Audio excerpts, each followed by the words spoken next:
Nuevamente pasamos a cada uno de ustedes en esta rica mañana que nos acompaña. Tenemos nuestra serie Escuchando la voz de Jesús, donde cada uno de nosotros a través de las enseñanzas del libro de Apocalipsis nos vamos a dar cuenta y vamos a oír esa voz de nuestro Señor Jesucristo y vamos a ver las enseñanzas que Él tiene para con cada uno de nosotros a través de estas lecciones. Y en esta rica mañana tenemos la lección número 4 que se llama Sé fiel, iglesia. Así que es algo maravilloso. Ahora vamos a ver cómo a la iglesia de Esmirna y a la iglesia de Pérgamo se les ha enseñado, se les mandó esas hermosas cartas y ahora cómo también aquello podemos relacionarlo a nuestra vida. Así que todo lo que estamos estudiando tenemos también que aplicarlo a nuestra iglesia, a nuestras vidas. Y en este momento vamos a estudiar y ponerlo también en mente para a ponerlo en nuestras vidas por medio de esta hermosa iglesia de Esmirna y la iglesia de Pérgamo. Así que recuerden, nuestro título es Sé fiel, iglesia. Así que le voy a invitar a que vayamos al libro de Apocalipsis, donde vamos a estar teniendo nuestro estudio. Al libro de Apocalipsis, capítulo 2, versículo 10. Y dice de la siguiente manera la palabra de nuestro Dios. Recuerde que ahora estamos hablando de la iglesia de Esmirna. La semana pasada hablamos de la iglesia de Éfeso. Ahora tenemos a la iglesia de Esmirna. Y dice, no temas en nada de lo que vayas a padecer. He aquí el diablo echará a alguno de vosotros en la cárcel para que seáis probados. Tendréis tribulaciones por 10 días. Ser fiel hasta la muerte y yo te daré la corona de la vida. Así que recordemos, en esta lección vamos a estar hablando de la fidelidad que debemos de tener, la fidelidad que tuvo esta iglesia de Esmirna y cómo nuestro Dios la alaba. Así que con este pensamiento recordemos, la fidelidad es algo bien importante para el cristiano en nuestros tiempos. Así que el objetivo que tenemos en esta hermosa lección, lección número 4, es a repasar la importancia de ser fiel. Así que vamos a ver esta iglesia de Esmirna, cómo fue fiel, y ahora también vamos a ver cómo cada uno de nosotros debemos de tener esa fidelidad. Repasar la importancia de ser fiel mediante un examen a las cartas dirigidas tanto a la iglesia de Esmirna como la de Pérgamo. Así que vamos a comparar, vamos a ver estas dos iglesias y vamos a ver qué enseñanzas tienen para con cada uno de nosotros. Recordemos que el mensaje que se le da a las 7 iglesias es algo que nos ayuda a cada uno de nosotros para mantenernos en la firmeza, para hacerle fiel a nuestro Dios. Y también si en algo estamos fallando como lo fueron aquellas iglesias, también nosotros meditar y accionar. ¿Para qué? Para que podamos servir a nuestro Dios de la manera que Él desea. Así que recordemos, vamos a estudiar Esmirna y vamos a estudiar la iglesia de Pérgamo. Primeramente, la iglesia de Esmirna es una iglesia que sufre a persecuciones. Y vamos a ver en ese sufrimiento cómo permanecieron su fidelidad a nuestro Dios. Y lo vemos en el versículo 10 del capítulo 2, dice, no temas en nada lo que vas a padecer. He aquí el diablo echará a alguno de vosotros en la cárcel para que seáis probados y tendréis tribulación de 10 días. Ser fiel hasta la muerte y yo te daré la corona de la vida. Así que esto es la frase que identifica a la iglesia de Esmirna. La iglesia de Pérgamo la identifica, otra dice, una iglesia que necesitaba el arrepentimiento. Así que tenemos una iglesia que es fiel, pero ahora tenemos también una iglesia que necesitaba del arrepentimiento. Y quiero que sepan que si una de estas características se aplica a nuestra vida, yo creo que tenemos que hacer lo que dice la palabra de nuestro Dios. Y mire lo que le dice a la iglesia de Pérgamo, una iglesia que necesitaba del arrepentimiento. Si estás pasando por una situación similar a la iglesia de Pérgamo, yo creo que es el momento de que debe de arrepentirse. Y el verso que tenemos para esta iglesia es capítulo 2, versículo 16, se dice, por tanto, arrepiéntete, pues si no, vendré a ti pronto y pelearé contra ellos con la espada de mi boca. Nuevamente llamando al arrepentimiento. ¿Por qué? Porque si no, el Señor iba a pelear con ellos con la espada de su boca. Así que con este pensamiento, recordemos, tenemos dos hermosas iglesias que vamos a estudiar en esta rica mañana. La primera va a ser Esmirna y la siguiente va a ser Pérgamo. Y veamos qué es lo que podemos ver primeramente en la iglesia de Esmirna. Luego nos vamos a la siguiente iglesia. Primeramente, la iglesia de Esmirna, quiero que sepan que nos ha dejado un ejemplo de fidelidad al Señor en medio de la persecución y del sufrimiento. Esta iglesia, aunque sufre, aunque pasa por persecuciones, por tribulaciones, quiero que sepan que es una iglesia que le es fiel al Señor. Y nuestro Dios alaba a la iglesia de Esmirna. Ojalá que este mismo alabo que se le dio a la iglesia de Esmirna sea el mismo que se pueda dar a nuestra congregación. ¿Por qué? Porque es algo digno de mencionar. Recordemos, la iglesia de Esmirna nos deja un ejemplo de fidelidad al Señor en medio de las persecuciones y de los sufrimientos. Que cuando pasamos también nosotros por persecuciones, por sufrimientos, que seamos personas, que seamos iglesia, que somos fieles ante la presencia de nuestro Dios. Yo creo que vimos en lecciones pasadas de que nuestro Dios es fiel y que ha sido siempre fiel, y que su fidelidad a través de los tiempos ha sido para rescatarnos. Ahora ese ejemplo que nuestro Dios nos ha dejado, ahora toca a cada uno de nosotros que le seamos fiel a nuestro Dios cuando pasamos por persecuciones y cuando pasamos por sufrimientos. Así que es un ejemplo que esta iglesia nos deja. Pues vamos a empezar nuestro estudio. La semana pasada nos quedamos en el libro de Apocalipsis, que quiero que vayamos hacia allá. Libro de Apocalipsis, capítulo 2, versículo 8, donde vamos a empezar con la iglesia de Esmirna. Y quiero que sepan que cada carta que se manda a cada iglesia, el Señor quiere transmitirle a la iglesia que Él es el Jesucristo glorificado. Así que antes de dar el mensaje, primeramente se identifica como ese Jesús glorificado. Y eso lo va a hacer en cada carta, no hay excepción en esta iglesia de Esmirna. Dice el verso 8, y escribe el ángel. La semana pasada mencionábamos que cada ángel representa el mensajero o el pastor de esa iglesia. Dice, y escribe al ángel o mensajero pastor de la iglesia en Esmirna. Y recordemos que Esmirna viene de la palabra mirra, que se usaba como perfume y también para embalsamar algunos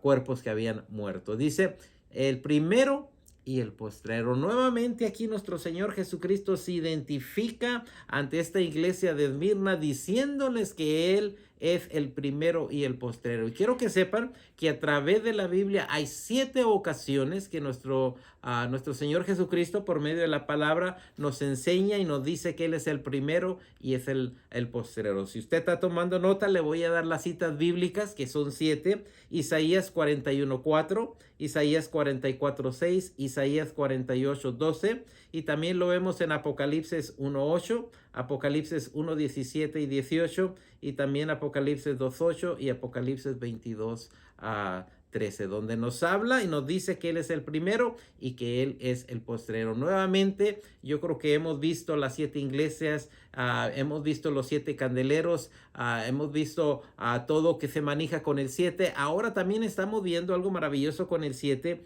que a través de la palabra de nuestro Dios vemos que hay 7 veces que dice la Biblia el primero y el postrero. Así que nos dice el primero y el postrero, y lo podemos ver en Isaías. Voy a darle 2 ejemplos donde dice, así dice Jehová, Rey de Israel y Redentor, dice Jehová de los ejércitos, yo soy el primero, yo soy el postrero, y fuera de mí no hay Dios. Nuevamente, yo soy el primero y yo soy el postrero. Recordemos que hay 7 ocasiones en que la palabra de nuestro Dios nos habla de que Él es el primero y de que Él es el postrero. Veamos otro, Isaías 48:12 dice, óyeme Jacob y tú Israel, a quien llamé, dice, yo mismo, yo el primero, yo también el postrero. Nuevamente empieza a identificarse que Él es el primero y que es el postrero, hablando de nuestro Señor Jesucristo. Nuevamente un Jesucristo glorificado, y antes de escribir un mensaje a esta iglesia, primeramente se identifica que Él es el primero y que Él es el postrero. Y luego también sigue dando otro dato maravilloso, dice, el que estuvo muerto y vivo. Nuevamente aquí nuestro Señor Jesucristo identificándose y diciéndole a la iglesia que Él era el que estuvo muerto y que ahora está vivo. Dice, Jesús había muerto en la cruz allá en el Gólgata. Si nos recordamos cuando nuestro Señor Jesucristo fue llevado al matadero, sabemos que allá en el monte Calvario, allá en el Gólgata, de acuerdo a Juan 19:17 y 18, donde nuestro Señor Jesucristo sube hasta el monte allá en el Gólgota. Dice, pero que a los 3 días y 3 noches, que nos dice Mateo 12:40, que el pueblo pide señal, no se les va a dar otra señal, sino únicamente la que se le dio a Jonás, como estuvo Jonás en el vientre de aquel gran pez, dice 3 días y 3 noches, hablando de que nuestro Señor Jesucristo muere y que está ahí en la tumba 3 días y 3 noches. Dice, había resucitado, de acuerdo a Juan 20, 19 y 20, dice, era quien tenía las llaves también del infierno y de la muerte, es decir, poseía facultad y poder sobre el sepulcro y sobre la muerte. Y esto lo vemos en el libro de Juan 11, 25 al 26. Así que nuestro Señor Jesucristo lo que hace antes de mencionarle algo a la iglesia de Esmirna, se identifica, siendo que Él es el primero, que es el postrero, también que murió y que ha resucitado, y gloria sea nuestro Dios. Cuando se identifica a ellos, inmediatamente empieza a decirles ahora. Veamos el verso 9, hablando de Apocalipsis capítulo 2, verso 9, dice: yo conozco tus obras y tu tribulación. Nuevamente el Señor todo lo ve, todo lo sabe, y empieza a decirle a la iglesia de Esmirna: yo conozco tus obras y tu tribulación. Y recuerden que la iglesia de Esmirna es una de las iglesias que el Señor alaba a consecuencia de su fidelidad y su trabajo que ha hecho. Dice: yo conozco tus obras y tus tribulaciones. Y quiero que sepan que nuestro Señor Jesucristo, desde el momento que nos ha llamado, cuando llamó a los discípulos, quiero que sepan que les dice algo que quizá a lo mejor no les gustó, pero es la realidad. Dice en el libro de Mateo 24:9, dice: entonces os entregarán a tribulación y os matarán y seréis odiados de todas las naciones por causa de mi nombre. Así que cuando viene la tribulación, cuando el Señor habla de la tribulación, ya les había mencionado a sus discípulos que la gente les iba a entregar y que iban a ser atribulados y hasta los iban a matar. Así que por eso nuestro Señor Jesucristo, cuando dice: el que quiere seguirme, dice, niéguese a sí mismo, tome su cruz y sígame. Así que de ese momento que el Señor hace el llamado, se le está diciendo: ¿saben qué? Van a pasar por tribulaciones, van a ser entregados, los van a matar. Y yo creo que si sabemos la historia de cada uno de los apóstoles, donde fueron muertos a consecuencia de predicar el evangelio. Y luego le sigue diciendo, dice: y tu pobreza, dice, pero tú eres rico. Yo conozco tus obras, conozco tus tribulaciones y tu pobreza, pero tú eres rico. Nuevamente quiero que sepan que aquí el Señor usa dos cosas muy importantes. Conozco tu pobreza, mas sé que eres tú rico. Ya nos había mencionado Santiago, hermano, nuestro Señor Jesucristo, en el capítulo 2, versículo 5, había mencionado una hermosa palabra para con cada uno de nosotros. Dice: hermanos míos, amados, oíd. No ha elegido Dios los pobres de este mundo, ricos en fe. Nuevamente, yo sé que eres pobre, pero eres rico. Y el Señor, por medio de Santiago, ahora nos está diciendo, dice: hermanos míos, amados, oíd.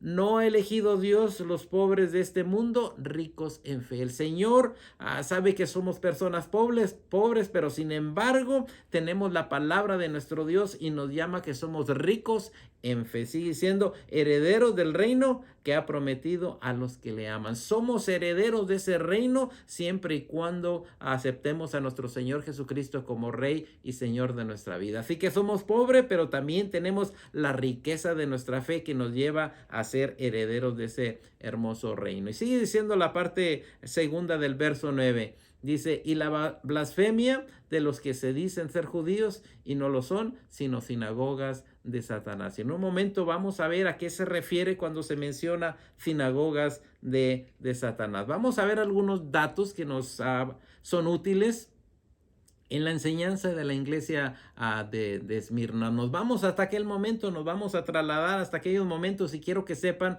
que en el año 26 después de Cristo, durante el reinado de Tiberio César, se había construido en esta ciudad de Esmirna un templo en honor a este emperador. Así que esta ciudad tiene este templo donde se está ahora honrando a este César. Dice una vez al año, todos los ciudadanos, a excepción de los judíos, tenían la obligación de reconocer públicamente a César, que como si fuera el Señor. Así que en esta ciudad, en Esmirna, se juntaban todos los habitantes de este lugar y una vez al año el pueblo se juntaba para decir y proclamar que César era el Señor. Pero recordemos que el judío era exento de esta adoración que se le hacía al César. Así que algo que los verdaderos cristianos se negaban, puesto que ellos solo confesaban que Jesús era el Señor. Y aquí llega el momento de la tribulación, porque una vez al año se tenía que decir que César era el Señor. Entonces los cristianos de aquel tiempo, quiero que sepan que miraban esto y no lo hacían, y empezó la tribulación, aquella iglesia de nuestro Dios perseguida por estos hombres. Y quiero que sepan que los judíos estaban extensos de adorar al emperador, puesto que Roma toleraba que ellos fueran monoteístas. Así que todo aquel lugar adoraba y daba honor al César, mas sin embargo se le daba la excepción a aquellos judíos para que no hicieran este acto. Mas sin embargo a los cristianos quiero que sepan que se les tenían mártires a consecuencia de esto. También durante un tiempo el cristianismo fue considerado por autoridades romanas como parte del judaísmo. Así que vieron al cristianismo, vieron al judaísmo y dijeron, vamos a hacer excepción tanto con el cristianismo y con el judaísmo, dice, y por lo tanto también fueron excluidos de la adoración imperial. Así que hubo un momento donde aquel emperador dijo, ¿saben qué?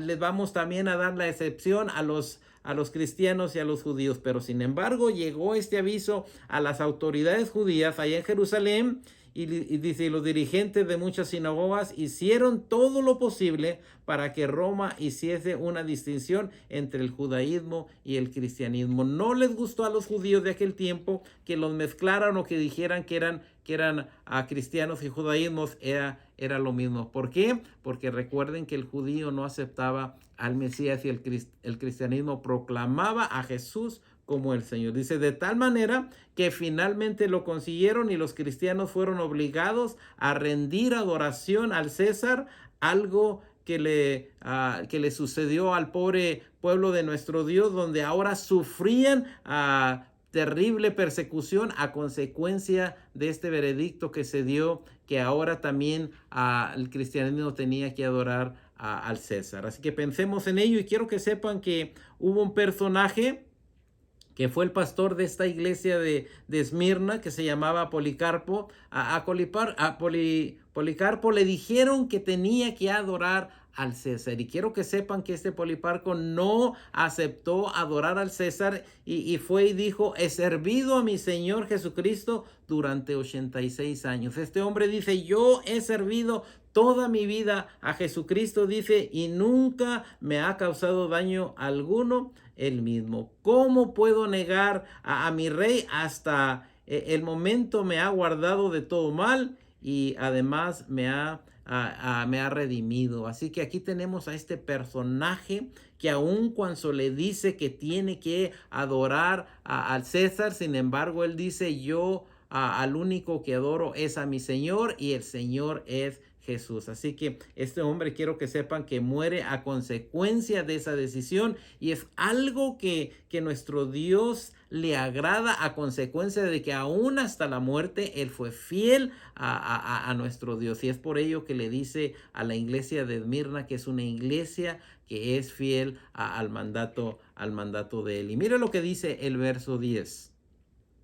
Dice, no temas en nada lo que vas a padecer. Así que le dice a la iglesia, sabes que vas a pasar por tribulación, pero quiero que sepas, le dice a la iglesia, no temas en nada lo que vas a padecer. Dice, he aquí el diablo echará a alguno de vosotros en la cárcel para que seáis probados. Así que nuevamente esta carta que se le manda ahí a la iglesia de Esmirna, inmediatamente se le dice que va a pasar por unas pruebas. Y quiero que sepan que Primera de Pedro 1:7 ya nos había hablado sobre las pruebas, y nuevamente lo vamos a aplicar a nuestra vida. Dice, para que sometida a prueba vuestra fe, así que cada uno de nosotros en nuestros tiempos, y como le pasó a la iglesia de Esmirna, quiero que sepan que vamos a pasar por pruebas, y ante esas pruebas tenemos que serle fiel a nuestro Dios. Quizá tenemos diferentes pruebas a las que tuvo la iglesia de Esmirna, pero quiero que sepan que ante las pruebas que tenemos, cada uno de nosotros tenemos que serle fiel a nuestro Dios. Nuevamente, primera de Pedro 1:7 dice, para que sometida a prueba vuestra fe, mucho más preciosa que el oro, el cual dice, aunque perecedero, se prueba con fuego, dice, sea hallado en la alabanza, gloria y honra cuando sea manifiesto nuestro Señor Jesucristo. Así que cada uno de nosotros hemos de pasar por esta prueba, pero quiero que sepan que la prueba nos purifica, así como al oro cuando es pasado por el fuego. De esa misma manera, cuando pasamos por la prueba, por la persecución, quiero que sepan que la gloria y la alabanza para nuestro Dios, y en esto el nombre de nuestro Dios es glorificado. Y dice, tendréis tribulación por 10 días, ser fiel hasta la muerte, y yo te daré la corona de la vida. Nuevamente, cuando pases por este momento, cuando pases por esta situación, el Señor le da una promesa a esta iglesia de Esmirna y le dice, ser fiel hasta la muerte y yo te voy a dar la corona de la vida. Y quiero que sepan que Santiago ya nos mencionaba algo similar a esta corona de la vida. El Señor viene pronto y trae corona para aquellos que fueron fieles ante todo problema, toda situación, todo sufrimiento. Y mire lo que dice Santiago 1:12. Bienaventurado el hombre que perseverare bajo la prueba, dice, porque una vez que haya sido aprobado, recibirá la corona de la vida que el Señor le ha prometido a todos aquellos que le aman. Así que cuando pasemos por la prueba, tenemos que perseverar esa prueba. ¿Para qué? Para que el Señor nos dé a cada uno de nosotros la corona de la vida. Así que estamos entendiendo que aun cuando el Señor le dice a la iglesia de Esmirna que va a pasar por tribulación, el Señor le dice, si tú eres fiel, si permaneces en mi palabra, si pareces conectado conmigo, dice, sabes que yo tengo una corona que te voy a dar cuando yo venga. Así que cada uno de nosotros pensemos que quizá tengamos sufrimientos, pasemos por tribulaciones, por momentos difíciles, donde la gente a lo mejor nos dice de cosas, mas sin embargo tenemos una promesa. La misma promesa que tuvo aquella iglesia de Esmirna es la misma promesa que tenemos cada uno de nosotros, de que dice que va a dar a cada uno de nosotros la corona de la vida que el Señor tiene preparado para cada uno de nosotros. Ahora vayamos al verso 11. Ahora lo que dice el Señor, mire algo maravilloso también. Recordemos que siempre termina el que tiene oídos y también al que venciere. Y mire lo que dice, el que tiene oídos oiga lo que el Espíritu dice a la iglesia, el que venciere no sufrirá daño de la segunda muerte. Nuevamente aquí le da una promesa el Señor a esta iglesia, y la promesa que le da es, si tú tienes oído, quiero que oigas lo que el Espíritu dice a la iglesia. Y lo que el Espíritu dice a la iglesia de allá de Esmirna es, el que venciere no sufrirá daño de la segunda muerte. Igual para cada uno de nosotros, si vencemos, si somos fieles a nuestro Dios, si vivimos en santidad, ya que Él nos ha justificado, el Señor le dice en Apocalipsis 20:14. Mire lo que dice. Y la muerte y el Hades fueron lanzados al lago de fuego. Dice, esta es la muerte segunda, y el que no se halló escrito en el libro de la vida fue lanzado en el lago de fuego. Así que tenemos aquí algo bien importante que el Señor le menciona a la iglesia. Tienes que ser una iglesia vencedora, y cuando tú venzas, dice, no vas a sufrir daño de la segunda muerte. Y el que no fue hallado en el libro de la vida, dice que va a ser lanzado en el lago de fuego. Yo espero ahora, como iglesia, cada uno de nosotros, que nos preparemos, que seamos vencedores. ¿Para qué? Para que no recibamos el daño de la segunda muerte. Dice, y la muerte y el Hades o el sepulcro fueron lanzados al lago de fuego. Esta es la muerte segunda. Y el que no se halló escrito en el libro de la vida fue lanzado al lago de fuego. Yo espero que nuestro nombre esté escrito en ese hermoso libro. ¿Para qué? Para que no tengamos la muerte segunda. Ahora, Con esto en mente, también tenemos otra iglesia. Ahora tenemos la iglesia de Pérgamo. Y mire lo que dice ahora. Vamos a Apocalipsis, ahí donde estamos, pero ahora vamos a empezar en el verso 12, donde ahora estamos hablando de otra iglesia, de la iglesia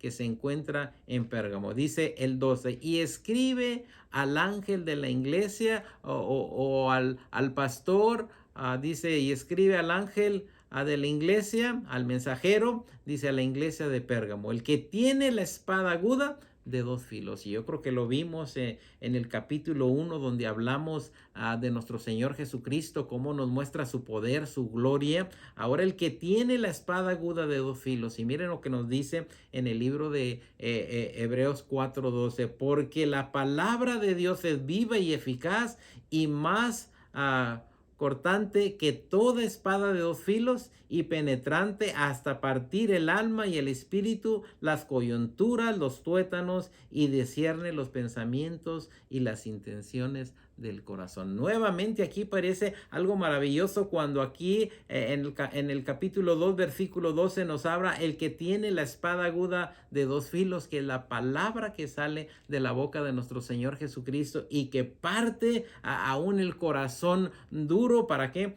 Para enseñarle su bondad. Sigue diciendo allí ahora en el verso 13.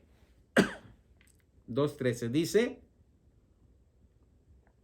nuevamente al que todo lo sabe, al que todo lo ve, le dice a la iglesia de Pérgamo: yo conozco tus obras y dónde moras. Quiero que sepan que el Señor, quizá a lo mejor podemos hacer pecado y lo escondemos, pero el Señor conoce nuestras obras y sabe exactamente qué es lo que hacemos. Dice: yo conozco tus obras y dónde moras. ¿Dónde está el trono? El trono de Satanás. Pero retienes a mi nombre y no has negado mi fe, ni aun en los días en que Antipas, un mártir de la fe cristiana, mi testigo fiel, fue muerto entre vosotros. ¿Dónde mora Satanás? Y quiero que sepan que estas palabras que se le dan aquí a la iglesia de Pérgamo son palabras tristes. ¿Por qué? Porque dice dónde está el trono de Satanás. Y quiero que sepan que en esta ciudad de Pérgamo estaba un altar a Zeus, que se elevaba a una altura de 40 pies. Estaba situado ahí en Pérgamo.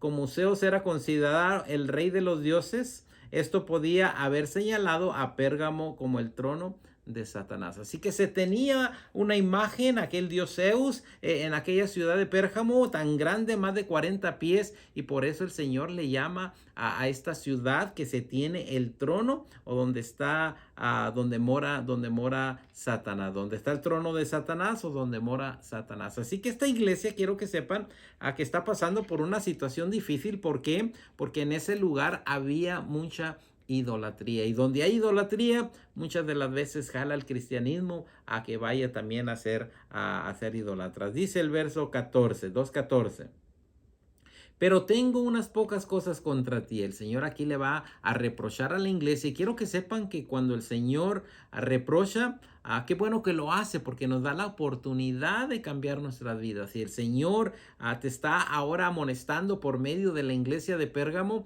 Es el momento de que también reacciones y cambies y que te arrepientas y que busques al Señor. Pero tengo unas pocas cosas contra ti. Dice que tienes ahí a los que retienen la doctrina de Balaam, que enseñaba a Balac, dice, a poner tropiezo ante los hijos de Israel, a comer de cosas sacrificadas a los ídolos y a cometer fornicación. Aquí tenemos la doctrina de Balaam, y quiero que sepan que la doctrina de Balaam dice de la siguiente manera: la doctrina de Balaam se puede definir así: es la enseñanza que con toda intención busca que se violen los decretos de nuestro Dios, la justicia divina y los principios de santidad, para que eso sirva de tropiezo a los santos y caigan en maldición. Así que viene esta doctrina, inmediatamente atrae al hombre, el hombre peca, y entonces nuestro Dios viene ante aquel hombre y lo maldice. Ahora quiero que sepan que lo podemos comparar con el libro de Números, una enseñanza maravillosa donde viene esta doctrina de Balaam. Y mire lo que dice a Números 25:1. Dice: mientras los israelitas acampaban en Sión, comenzaron a entregarse a inmoralidad sexual con las mujeres moabitas. Aquí tenemos entonces el pueblo de nuestro Dios, llegan mujeres bellas, mujeres hermosas, y quiero que sepan que inmediatamente el pueblo de nuestro Dios es atraído por estas mujeres y empiezan a cometer inmoralidad sexual con las mujeres moabitas, algo que nuestro Dios rechaza, y esta es la doctrina de Balaam, y dice, las cuales los invitaban a participar en los sacrificios a sus dioses. Si aquellas mujeres atrayeron a estos hombres, cometieron inmoralidad sexual, ahora los llevan ante los dioses, ante los altares. Dice, los israelitas comían de esos sacrificios y se postraban ante esos dioses. ¿Qué pasó con el pueblo de nuestro Dios? Así que es seducido, es llevado al pecado. Dice, los israelitas comían de esos sacrificios y se postraban ante esos dioses. Dice, estos los llevó a unirse al culto de Baal Peor, por tanto la ira del Señor se encendió contra ellos. Así que llega este momento donde el pueblo de Dios es seducido, se va a aquellos sacrificios que se hacían en aquellas fiestas, aquellos ídolos, y quiero que sepan que hasta el día de hoy existe todavía esta doctrina donde muchas de las fiestas paganas y el cristianismo como que es llevado hacia allá, comete el pecado, y también nuestro Dios se agrada de ello. Así que cosas sacrificadas a los ídolos no debemos de comer. Cuando se llegan esas fiestas que parecen buenas, mas sin embargo separan al pueblo de nuestro Dios. Y sigue diciendo en el verso 15, después de que se le dice que vayan y que maten a las mujeres, a los niños, a consecuencia de que han hecho al pueblo de nuestro Dios pecar. Y dice el 25:15. Después de que vienen y no matan a las mujeres ni a los niños, dice, ¿cómo es que dejaron con vida a las mujeres? Ellas son las que han seducido a los hombres, dice. Les preguntó si fueron ellas las que aconsejadas por Baal, hicieron que los israelitas traicionaran al Señor en Baal Peor. Dice, por eso una plaga hirió y murieron aquel día más de 24,000 personas. Así que tenemos aquí inmediatamente, quiero que sepan, que el Señor no acepta el pecado. Cuando también nosotros somos aducidos por sacrificios de fiestas paganas y ahí estamos comiendo aquellos ricos buñuelos, aquellos ricos tamal que ha sido presentado en fiestas paganas, quiero que sepan que también la ira de nuestro Dios se pone sobre nosotros. Y sigue diciendo el 15, y también tienes a los que retienen la doctrina de los nicolaítas, los que yo aborrezco. ¿Y qué es esta doctrina? Puedes hacer lo que tú quieras con el cuerpo, no le digas que no mientras tú no peques con tu espíritu, inmediatamente estás bien ante nuestro Dios. Así que este pueblo, esta iglesia de Pérgamo, quiero que sepan que pasó por momentos difíciles. ¿Por qué? Porque era seducida por doctrinas de aquellos hombres de aquellos tiempos, de ir y adorar a Zeus, aquel dios. Diferentes templos había en diferentes lugares y el pueblo de nuestro Dios sufre a consecuencia de ellos. Y quiero que sepan que el Señor también les dice a ellos, dice, yo conozco tus obras y dónde moras, dice, y dónde moras, dónde está el trono de Satanás, pero retienes mi nombre y no has negado mi fe. Gloria a nuestro Dios, que aún en situaciones así, quiero que sepan que hubo varones que no negaron la fe, y nos habla de un personaje, Antipas, que era el pastor de esa iglesia de aquellos tiempos que fue muerto a consecuencia de no contaminarse con todo aquello que estaba sucediendo en aquellos tiempos. Pero mire lo que le dice el Señor, y algo que nos dice a nosotros, si somos personas que hemos sido llevados ante ese pecado, conducido por Satanás, y donde está el trono de Satanás, tener mucho cuidado ante aquellos sacrificios que se hacían en aquellos altares y luego se comía de aquel alimento. La fornicación también, dice el verso 16, por tanto, arrepiéntete.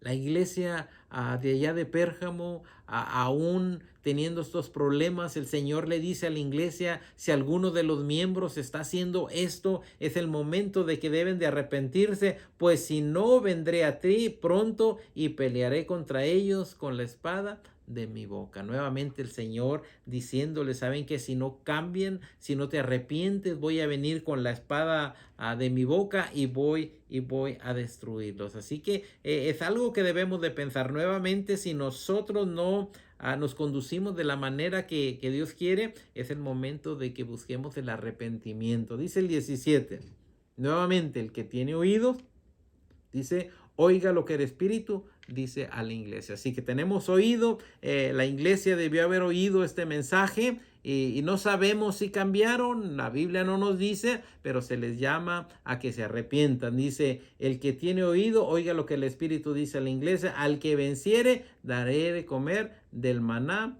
que está escondido. Y si recordamos aquel maná con el que el Señor alimentó a su pueblo aquellos 40 años que anduvieron en el desierto, ese mismo maná dice, al que venciere daré de comer del maná, y ahora ese pan de vida es nuestro Señor Jesucristo, que nos dice en Juan 6:31, donde ahora dice, yo soy el pan de vida. Y que cuando estaba en la cena les dice, partiendo el pan, dice, comer de mí, que esto es mi carne. Ahora tenemos allí que el que venciere iba a recibir o iba a comer del maná. También sigue diciendo, dice, también dice, y le daré una piedrecita blanca, y en la piedrecita blanca dice un nombre escrito nuevo, el cual ninguno conoce sino solo aquel que le recibe. Así que una de las recompensas que iba a recibir esta iglesia, si cambiaba, si seguía a nuestro Dios, primeramente le iba a dar de comer del maná,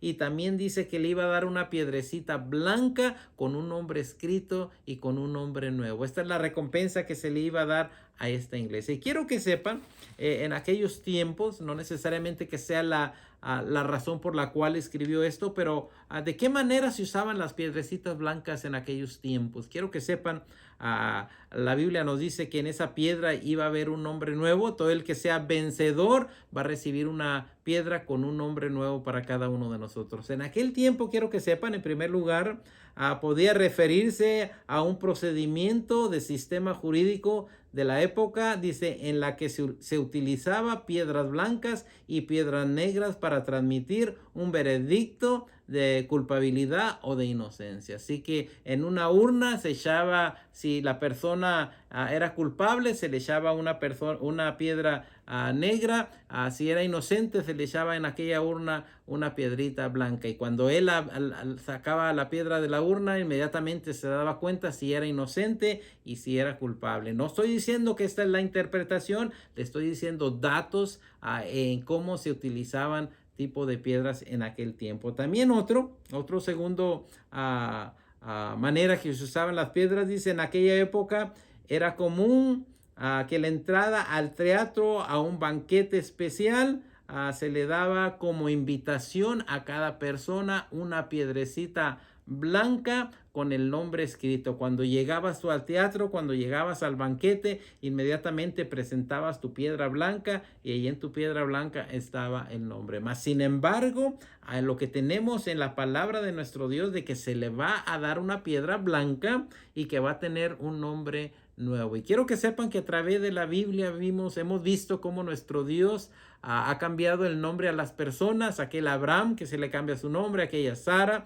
aquel Saulo de Tarso, que luego le llama Pablo. Así que vemos cómo cada uno de nosotros, ahora que vamos a salir vencedores, algo maravilloso que va a pasar con nosotros. Se nos va a dar primeramente el maná, y también dice que se nos va a dar una piedrecita blanca y va a tener un nombre nuevo, el cual únicamente el que la tiene sabrá. Esperemos que cada uno de nosotros podamos recibir esa piedrecita con un nombre nuevo, y ese momento estamos esperando cada uno de nosotros. Ahora vayamos a la introducción de nuestro cuadernito y vamos a ver qué nos dice. Algo similar a lo que ya estudiamos. Sigue diciendo.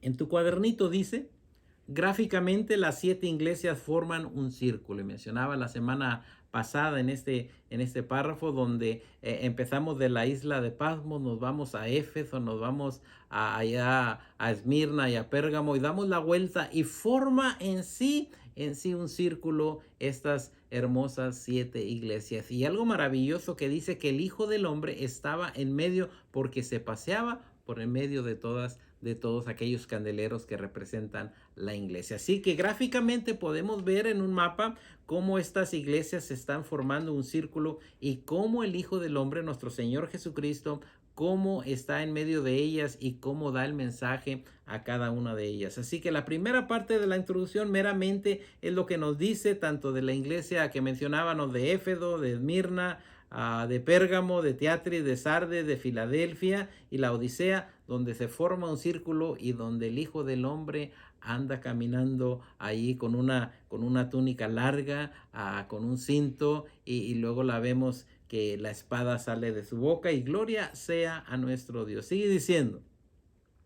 Dice, las palabras en la introducción a Esmirna describen a Jesús como el primero y como el último. Y que mencionábamos 7 veces se menciona la palabra, en la palabra de nuestro Dios, el primero y el último. El que murió y el que vivió, y lo vimos en Apocalipsis 1:18 y 2:8, el que muere y el que vive, que es nuestro Señor Jesucristo, que ha resucitado, que estuvo 3 días y 3 noches en la tumba. Dice, la fidelidad de Jesús hacia su iglesia cubre a una extensión de tiempo que trasciende a la misma muerte. Vino su fidelidad, su amor, su justicia, su gracia. Fue un personaje que fue fiel a su Padre y a cada uno de nosotros. Ahora queda de cada uno de nosotros que seamos fieles a nuestro Dios. El Señor está consciente del sufrimiento de la iglesia de Esmirna. Él sabe que la iglesia de Esmirna iba a sufrir. Él sabe la situación. Él sabe qué estaba pasando en esa iglesia, cómo los judíos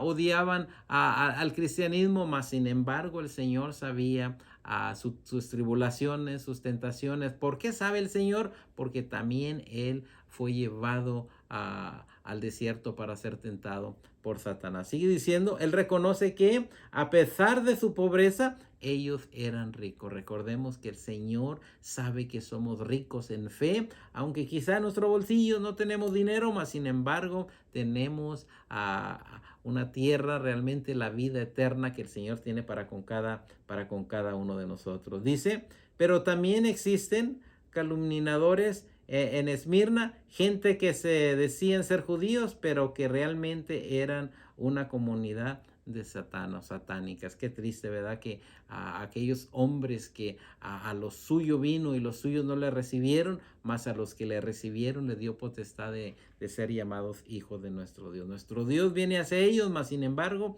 ellos no le reciben. Jesús les insta a que se mantengan fieles. Así que nuestro Dios le dice a su iglesia que se mantenga firmes y fieles. ¿Por qué? Porque tiene promesas. Sigue diciendo, sin embargo, la fidelidad de ellos es estropeada. ¿Por qué?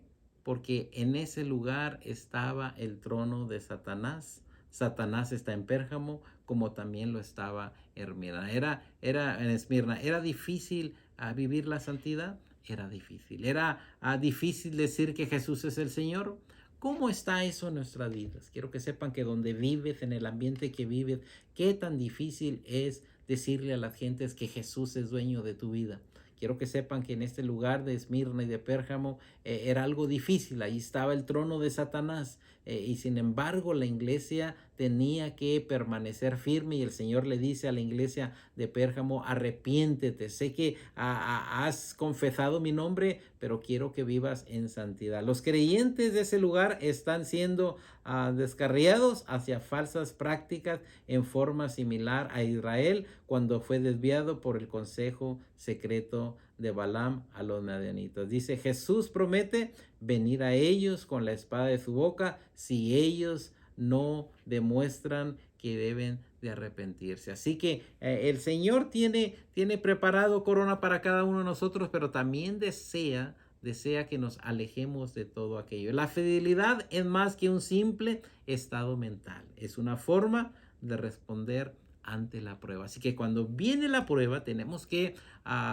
responder. Hablábamos de personajes que aún teniendo edad, nuestro Dios por medio de ellos mostró su poder, su gloria, y ellos nunca negaron que Jesús era que Jesús era el Señor. Y esto lo podemos ver en el libro de Hebreos, donde están los héroes de la fe, donde cada uno de ellos pasando por situaciones difíciles, estirados, aserrados, pero cada uno de ellos no negó la fe, y es por eso ese maravilloso pasillo de la fe, podemos decir, donde cada uno de ellos son héroes de la fe a consecuencia de sus tribulaciones, de sus sufrimientos, nunca negaron a nuestro Señor Jesucristo. Así que al leer el capítulo 11 de Hebreos dice, encontramos numerosos ejemplos de personas que respondieron a las pruebas cuando fueron confrontados. Jesús le informó a la iglesia de Esmirna que una prueba les venía. Dice, nos preguntamos a qué fue exactamente lo que sucedió ahí. No sabemos exactamente, pero sí nos dimos cuenta que cuando llegó la prueba, que cuando se les hizo la pregunta si adoraban a César como el Señor o si adoraban a Jesucristo como el Señor, ellos inmediatamente proclamaron y dijeron, Jesús es nuestro Señor. Así que permanecieron fieles, se mantuvieron firmes y presentaron el mensaje de fe en Jesús. La Biblia no nos lo dice, la Biblia no nos lo menciona, pero espero que aquellos hombres de Esmirna, de Esmirna hayan hecho eso. Pregonaron ellos como vencedores mediante la fe en Cristo.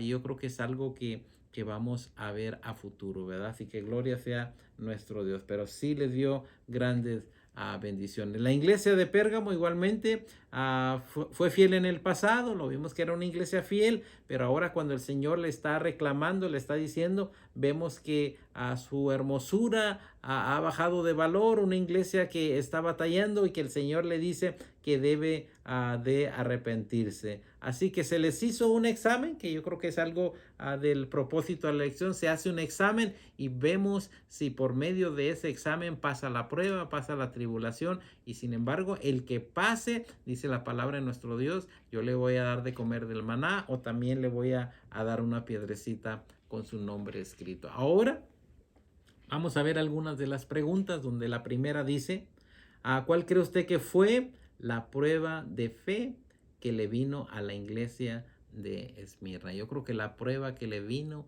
fueron aquellas tribulación, donde fueron llevados aún hasta la cárcel por 10 días, pero sin embargo quiero que sepan que gloria sea nuestro Dios cuando Dios habla de la iglesia de Esmirna, la conforta y les dice, yo voy a estar con ustedes. Y dice el verso 8, capítulo 2, verso 8, y escribe al ángel de la iglesia en Esmirna, el primero y el postrero, el que estuvo muerto y vivió, dice esto, yo conozco tus obras, tu tribulación, tu pobreza, yo sé que tú eres rico aun cuando eres pobre, y la blasfemia de los que se dicen ser judíos y no lo son, dice, sino sinagogas de Satanás, no temas en nada lo que vas a padecer. He aquí el diablo los va a echar a la cárcel, dice, por 10 días, dice, para que seáis probados y tendréis tribulación por 10 días. Sé fiel hasta la muerte y yo te daré la corona de la vida. Gloria sea nuestro Dios, que aún ante esta prueba, ¿cuál cree usted que fue esa prueba?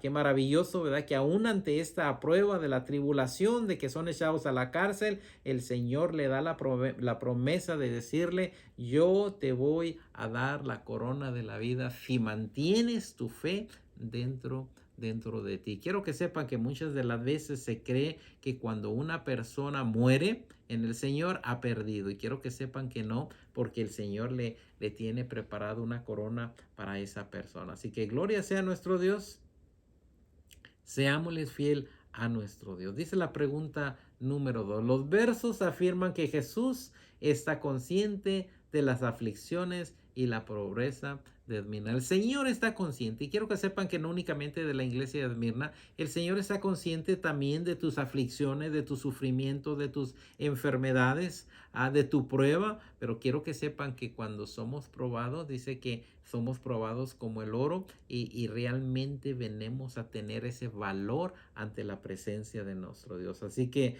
no estamos solos en nuestra fe. Quiero que sepan que el mismo Señor pasó por una prueba, fue firme y desea que cada uno de nosotros estemos firmes, y Él se mantiene a nuestro lado en nuestra fe. Dice, Él fue probado de la misma forma que nosotros, pero no falló. Así que cada uno de nosotros, nuevamente la pregunta, los versos afirman que Jesús está consciente de la aflicción y la pobreza de Esmirna. ¿De qué manera ayuda esto cuando estamos pasando en una prueba de nuestra fe? Nos ayuda a saber que el Señor está con cada uno de nosotros. Y cuando el tentador vino a tentarle, él salió victorioso y espera que cada uno de nosotros salgamos victoriosos ante la presencia de nuestro Dios. Sigue diciendo la pregunta número 3.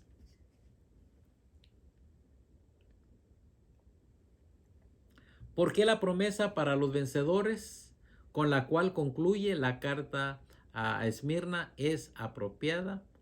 Dice, al llamado a la fidelidad. Y vemos ahí a la hermosa enseñanza para los vencedores. El que tiene oído, oiga. Oiga lo que el Espíritu dice a la iglesia. El que venciere no sufrirá daño de la segunda muerte. Así que gloria sea nuestro Dios. Mire la fidelidad. El Señor viene pronto y dice que en la segunda muerte dice que no tendrá potestad sobre nosotros. Dice, y la muerte y el Hades fueron lanzados al lago de fuego. Esta es la muerte segunda. Y el que no se halló escrito en el libro de la vida fue lanzado en el lago de fuego. Ahora esa fidelidad para con cada uno de nosotros, que en ese libro de la vida esté nuestro nombre. ¿Para qué? Para que la muerte segunda no se enseñoree sobre cada uno de nosotros. Veamos la pregunta número 4 y con esta vamos a terminar. Discuta la historia de fidelidad en la iglesia de Pérgamo y cómo es que eso le ayuda a cada uno de nosotros. Yo creo vimos en aquella iglesia de Pérgamo donde estaba aquel Zeus, donde se adoraba aquella imagen, donde estaba la doctrina de los Nicolaitas, donde estaba la doctrina también de Balaam. Mas sin embargo quiero que sepan, dice, yo conozco tus obras y donde moras, donde está el trono de Satanás, pero retienes mi nombre. Y eso es algo maravilloso, que aún en la prueba tenemos que retener el nombre de nuestro Dios y no ha negado mi fe. Yo creo que cada uno de nosotros, cuando estamos en la prueba, cuando estamos en la tribulación, algo que tenemos que retener ante las situaciones alrededor del mundo. Y quiero que sepan que hoy en día, cada día se pone más difícil ser cristianos. ¿Por qué? Por todo lo que hay alrededor del mundo, lo que hay alrededor de nosotros. Más sin embargo, dice, yo conozco tus obras, yo sé dónde estás, yo sé que estás cerca del trono de Satanás por todo lo que pasa en el mundo. Más sin embargo, dice, pero qué maravilla que retienes mi nombre y no has negado mi fe, ni aún en los días que se probó aquel personaje Antipas, pero que él no negó la fe. Ahora cada uno de nosotros, yo creo que es algo maravilloso no negar nuestra fe. Y también nos dice, tenemos nosotros un legado de fidelidad en nuestras comunidades. Yo creo que aquello pasó con aquel personaje que nos hablaba de Antipas. Yo creo que también dentro de nuestra iglesia tenemos personajes que se mantuvieron en santidad. A lo mejor ellos ya murieron, o viven en santidad, se mantienen en santidad, o murieron, dieron un legado, nos enseñaron a caminar de acuerdo a la palabra de nuestro Dios. Y esto es bueno porque son enseñanzas que las podemos ver de estos personajes que fallecieron, mas sin embargo nunca negaron la fe. Yo espero que también nosotros podamos dejar ese legado de que alguien hable y diga, el hermano Julano nunca se apartó de la fe de nuestro Dios. Así que en esta mañana quiero que pienses que aun cuando está la doctrina de Balaam, cuando están estas doctrinas, estas enseñanzas que nos llevan a veces hacia el mal, que retengas la fe, que permanezcas en la palabra de nuestro Dios, porque el Señor viene pronto y lo más maravilloso es que trae corona para aquellos que le hemos aceptado, para aquellos que somos fiel a la palabra de nuestro Dios. Nuestro Dios ha sido fiel. Nuestro Dios desde la antigüedad hasta nuestros tiempos ha sido fiel. Ahora toca a cada uno de nosotros que seamos fiel. No sabemos qué sucedió en Pérgamo, qué sucedió en Esmirna, si aquellos personajes que de Pérgamo cambiaron, se arrepintieron, pero algo sí quiero que sepas. Si tú estás falto ante la presencia de nuestro Dios, es el momento de recapacitar y acercarnos a nuestro Dios. El Señor viene pronto y trae corona para con cada uno de nosotros. Que en esta rica mañana el Señor te bendiga. Gloria sea su nombre.